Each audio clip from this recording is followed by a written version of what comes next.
পক্ষী মানব ইন্দোনেশিয়ান যুবক সুলাইমান। আচ্ছা বলুন তো, এরকম চমৎকার একটা পাখির গায়ের মধ্যে আপনি পানি মারছেন, আর সেই পাখিটা ডানা ঝাপটে ডানা উল্টে আপনাকে স্বাগতম জানাচ্ছে, আপনার সাথে খেলছে, এবং আপনি যে তাকে গোসল করাচ্ছেন এই বিষয়টা সে এনজয় করছে।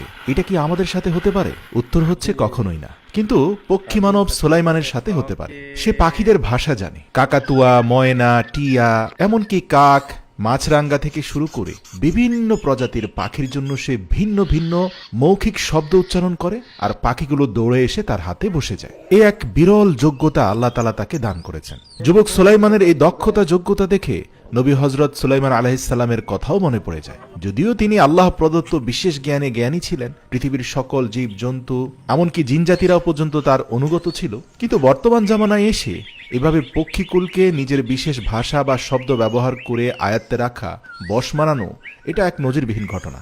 আপনি সত্যি অভিভূত হবেন ইন্দোনেশিয়াতে তার গ্রামে গেলে। পুরো গ্রামব্যাপী অসংখ্য পাখিদের মিলন মেলা। এই সকল পাখি কিন্তু একজন বিশেষ ব্যক্তির সাথে বন্ধুত্ব করেছে বলে এই গ্রামে প্রতিনিয়ত আনাগোনা করে, আর সেই বিশেষ ব্যক্তিটির নাম হচ্ছে সুলাইমান। তার বাড়ির আঙ্গিনায় ছোট ছোট প্লাস্টিকের পাত্রে অসংখ্য পানি আছে, যেখানে ভিন্ন ভিন্ন প্রজাতির পাখিরা এসে গোসল করে। সে বিভিন্ন পাকা পেঁপে ভেঙে রেখে দেয় যাতে পাখিরা এসে পেঁপে খেতে পারে।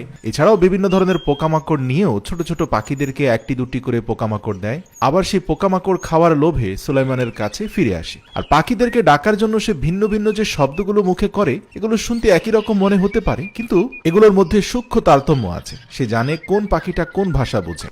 দেখবেন যে সে ইন্দোনেশিয়ান ভাষায় কিভাবে পাখিদেরকে আকৃষ্ট করতে হয়, কি ধরনের শব্দ কোন পাখি পছন্দ করে, এই বিষয়ে মানুষকে পরামর্শ দিচ্ছে। সে প্রায় তার ভিডিওতে বলে থাকে যে সে এই পর্যন্ত বেশ কিছু মানুষকে পাখিদের ভাষা শিখিয়েছে, যারা এখন কম বেশি পাখিদেরকে আকৃষ্ট করতে পারছে। সবচেয়ে ইন্টারেস্টিং লাগে যে সে হাত উঠানো মাত্রই তার বিশেষ কিছু পোষা পাখি আছে, ময়না, টিয়া, এরা দৌড়ে এসে তার হাতের উপরে বসে যায়, এবং সেখানে থাকা মাংসের টুকরো বা বিভিন্ন ধরনের খাবার তারা খেয়ে আবার চলে যায়। এমনকি তার কিছু পাখি আছে যারা অন্তত 1 থেকে 2 কিলোমিটার দূরেও তার সিগন্যাল বুঝতে পারে, সেখান থেকে উড়ে এসে তাকে সাহায্য করে। কিছু ছোট পাখি আছে, এরা তার পোষা নয়, এরা অতিথি, কিন্তু তার পোষা পাখিরা সেই অতিথি পাখিদেরকে সুলাইমানের ব্যাপারে অভয় দান করে বলেই এই নতুন পাখিগুলো দূর দূরান্ত থেকে এসে সুলাইমানের সেবা গ্রহণ করে, কারণ পাখিরা একজন আরেকজনের ভাষা বুঝে। দেখবেন কিছু কিছু পাখি এসে বিচিত্র ধরনের খেলায় মেতে উঠে সুলাইমানের সাথে। এই যে চড়ুইটাকে দেখতে পাচ্ছেন, সে চিত হয়ে শুয়ে গেছে, সে কিন্তু অসুস্থ কোনো পাখি নয়, সে মূলত সুলাইমানের সাথে খেলছে।